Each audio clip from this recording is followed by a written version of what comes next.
Johnny master కేసుకు సంబంధించిన breaking update చూస్తున్నాం. సిసిఎస్ కార్యాలయానికి నార్సింగి ఏసీపీ చేరుకున్నారు. మరి కాసేపట్లో ఉప్పర్పల్లి కోర్టుకు ఇటు జానీ మాస్టర్ ను తరలించబోతున్నారు. రాజేంద్రనగర్ సిసిఎస్ కార్యాలయంలోనే ప్రెసెంట్ జానీ మాస్టర్ ఉన్నట్టు తెలుస్తోంది. ఇక ఆ తర్వాత ఆయనను కోర్టుకు తీసుకెళ్లి రిమాండ్ కు కోరబోయే అవకాశం అయితే కనిపిస్తోంది. ఇటు సిసిఎస్ కార్యాలయానికి ఇప్పటికే ఆయన చేరుకున్నట్టు కూడా తెలుస్తోంది. మొత్తానికి నార్సింగ్ పోలీస్ స్టేషన్ లోనే ఉన్న జానీ మాస్టర్ ను ఇవాళ కోర్టులో హాజరుపరచబోతున్నారు పోలీసులు. అటు వైద్య పరీక్షల తరువాత కోర్టుకు తీసుకెళ్లబోతున్నారు ఆయనని. రాజేంద్రనగర్ సిసిఎస్ కార్యాలయంలోనే అటు జానీ మాస్టర్ ఉన్నట్టుగా తెలుస్తోంది. ఆ తర్వాత ఆయనని కోర్టుకు తీసుకువెళ్లి రిమాండ్ కు కోరబోయే అవకాశాలు కనిపిస్తున్నాయి.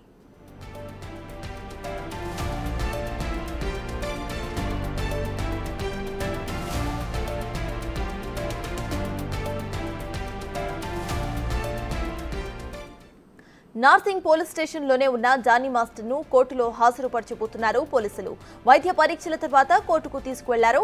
అయితే విచారణ చేసే సమయం లేకపోవడంతో జానీ మాస్టర్ కి కస్టడీకి కోరబోతున్నారు పోలీసులు. వారం రోజుల పాటు కస్టడీకి ఇవ్వాలని పిటిషన్ కూడా వేయబోతున్నారు.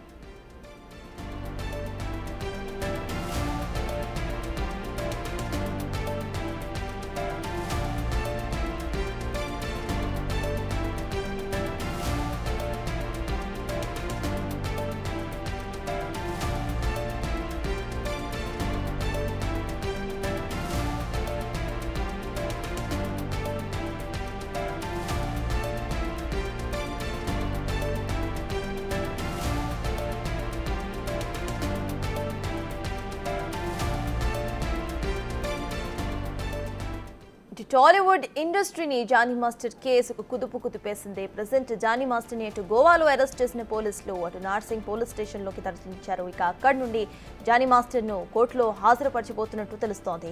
వైద్య పరీక్షల తర్వాత కోర్టుకు తీసుకువెళ్లబోతున్నారు. అయితే విచారణ చేసే సమయం అక్కడ లేకపోవడంతో జానీ మాస్టర్ ని ఇటు కస్టడీకి కోరబోతున్నట్టుగా తెలుస్తోంది. పోలీసులు వారం రోజుల పాటు కస్టడీకి ఇవ్వాలని పిటిషన్ వేయబోతున్నట్టు తెలుస్తోంది. అయితే జానీ మాస్టర్ అసిస్టెంట్ తనపై పోక్సో మరి రేప్ కేసు పెట్టిన విషయం అందరికీ తెలిసిందే. తను మైనర్ గా ఉన్నప్పుడు రేప్ అటెంప్ట్ చేశారంటూ కూడా తను కంప్లైంట్ లో పేర్కొన్నారు. ఇటు వాళ్ళ ఆవిడకి సంబంధించిన విషయాలను కూడా ఆవిడ చెప్పడం జరిగింది. ప్రూఫ్స్ ను కూడా ఇవ్వడం జరిగింది. మొత్తానికి ఇవాళ కస్టడీకి ఇవ్వాలని పిటిషన్ వేయబోతున్నారు పోలీసులు అటు కోర్టులో. ఇక జానీ మాస్టర్ ని కూడా ఇప్పుడు కోర్టులో హాజరుపరచబోతున్నారు.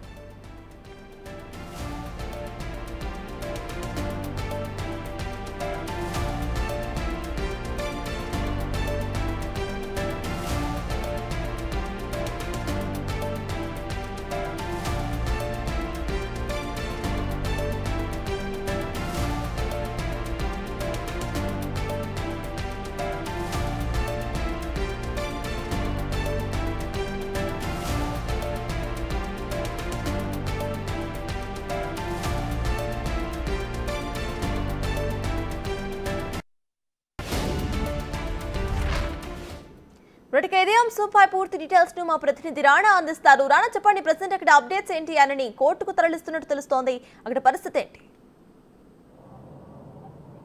సో ఎక్స్క్లూజివ్గా ఇప్పుడు మనము బిగ్ టీవీ స్క్రీన్ పైన చూస్తున్నాం. జానీ మాస్టర్ని ఎట్టకేలకు ఇటు దాదాపు రాత్రి గోవా నుంచి తీసుకొచ్చిన తర్వాత నార్సింగికి తీసుకురాలేదు. అలాగే రాజేంద్ర నగర్ సంబంధించిన డీసీపీ ఆఫీస్కి జానీ మాస్టర్ తీసుకెళ్లేదు. రాజేంద్ర నగర్లోని సిసిఎస్లో ఆయన రాత్రి నుంచి కూడా పెట్టిన తర్వాత ఇప్పుడు ఆయన్ని తరలిస్తున్నటువంటి విజువల్ నుంచి ఎక్స్క్లూజివ్గా కూడా మనం చూస్తున్నాం. ప్రస్తుతం రాజేంద్ర నగర్ సిసిఎస్ నుంచి కూడా దాటి ఇప్పుడు ఉప్పర్పల్లి కోర్టుకి రాబోతుంది కార్ వెహికల్ కూడా. మరి కాసేపట్లో ఉప్పర్పల్లి కోర్టులో జానీ మాస్టర్ని అక్కడ హాజరుపరచినట్టుగా మనకి తెలుస్తుంది. ఎందుకంటే చాలా గోప్యత అయితే పాటించడం జరిగింది పోలీసులు కూడా మొదటి నుంచి కూడా ఈ కేసులో. ఎందుకంటే ఎటువంటి వివరాలు కూడా బయటకు పోనీయకూడదనే ఉద్దేశంతో కూడా వాళ్ళు ఉన్నారు కాబట్టి.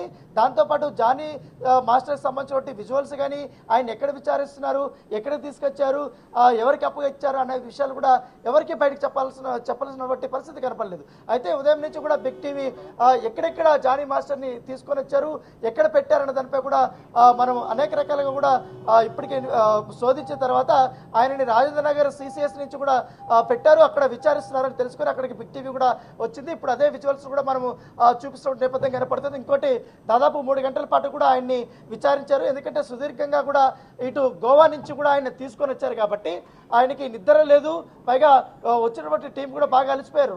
ఏదైతే సైబరాబాద్ ఎస్ఓటి టీం కూడా ఆయన్ని రాజేంద్ర నార్సింగ్ పోలీసులకి అప్పగించిన తర్వాత పూర్తి స్థాయిలో వాళ్ళు అక్కడైతే నార్సింగ్ పోలీస్ స్టేషన్ దగ్గర అయితే ఇబ్బందికరమైన పరిస్థితి ఉంటుంది.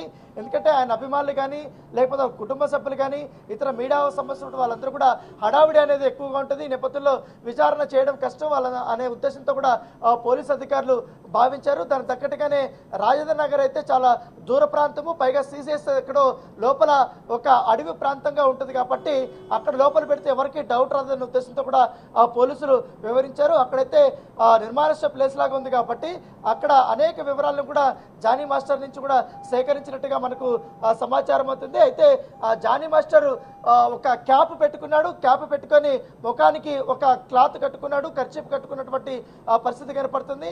ఆయన ఫేస్ కూడా కనపడనీయకుండా పోలీసులు జాగ్రత్త పడ్డారు. ఆయన కూడా తల వంచుకొని వెళ్తున్నటువంటి నేపథ్యం కనపడితే వెహికల్ కూడా చాలా ఫాస్ట్గా అయితే వాళ్ళు బయట వచ్చారు. ఎందుకంటే విక్టిమ్ ఏదైతే లోపలికి వెళ్ళడానికి ప్రయత్నించినప్పుడు సిసిఎస్లో ఎవరున్నారో కనుక్కుందామని మనం ప్రయత్నించినప్పుడు పోలీసులు కూడా ఎవరిని కూడా దాదాపు గంటన్నర పాటు లోపలికి రానిలేదు.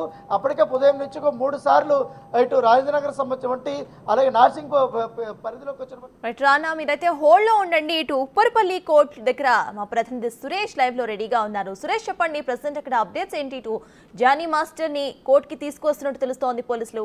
అక్కడ పరిస్థితి ఎలా ఉంది? ఇక కోర్టులో ఎటువంటి వాటిపై అటు పిటిషన్ వేసే అవకాశం ఉందనుకోవచ్చు.